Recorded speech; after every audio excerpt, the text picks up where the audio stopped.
Hello, good morning and welcome to my series of videos guiding you through Grade 5 Music Theory. We're going to be starting today with irregular time signatures. So an irregular time signature is where we have bars that cannot be divided into even groups. So a regular time signature, for example, is 4/4. We can divide the bar into two groups of two crotchets. 1, 2, 3, 4. 1, 2, 3, 4. Whereas in an irregular time signature, there will be uneven groups when we go to divide our bar. So the time signatures that you need to know for grade 5 are the following. We have 5/4 and 5/8, which is 5 crotchets in a bar and 5 quavers in a bar, and 7/4 and 7/8, which is 7 crotchets in a bar and 7 quavers in a bar. So you can see that the top number is odd. We cannot divide 5 or 7 into equal groups of 2s and 3s. We'll end up with groups of 2s and 3s within the same bar. So for example, 5/4, 1, 2, 3, 4, 5, 1, 2, 3, 4, 5. That's a group of 2 crotchets followed by a group of 3 crotchets. Alternatively, we can divide the bar into 3 followed by 2. 1, 2, 3, 4, 5, 1, 2, 3, 4, 5, and so on. A piece of music which uses 5/4 is Mars, which is one of the movements from Holst the Planets. Why don't you see if you can find a recording on YouTube and have a listen and see if you can clap along and find out where the beats, where the strong beats are and where Holst accents is accents. So let's have a go at some exercises which I've got on the other side of my trusty whiteboard.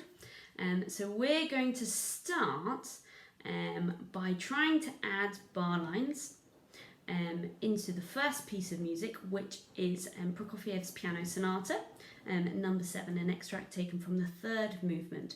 So you can see here our time signature is 7/8. That means we have 7 quavers in the bar. So all we need to do is count up to 7, counting in quavers, and then add a bar line. So it's quite simple. Here we have a crotchet, 1, 2, 3, 4, 5, 6, 7. So there's our 7th quaver, and we are going to add a bar line. Ooh. There we go. Next bar, 1, 2, 3, 4, 5, 6, 7. Add in another bar line. And the last bar, 1, 2, 3, 4, 5, 6, 7. And we've reached the end of the little extract of music. Now, if you want to go and check your answer, once you've got to the end of the exercise, I would recommend you start from the end and count backwards going the other way and see if it all adds up and all of your bars have 7 quavers in them. Well done. So the next exercise we're going to do is to add a time signature. Our time signature is missing and we need to add it in. So let's have a look at the next one. I would say it's a group of crotchets and minims. So let's start counting in crotchets to begin with and see if they add up to, see what number they add up to. So starting here, minim, 1, 2, 3, 4, 5, and we've reached a bar line. So it's probably going to be 5/4. Let's have a check. The next bar, 1, 2, 3, 4, 5. And we've reached another bar line, so we can confirm that that is definitely going to be 5/4. So let's write in our time signature. Now let's have a look at the final one.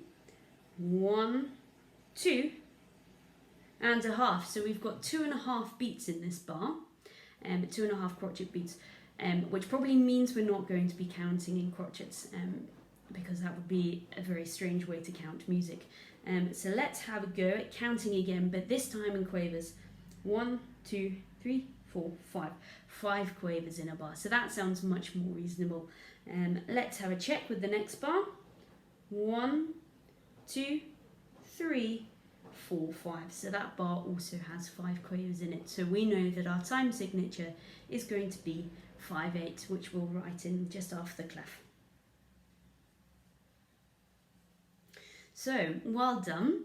Happy practicing at home. If you have any questions, please feel free to contact me.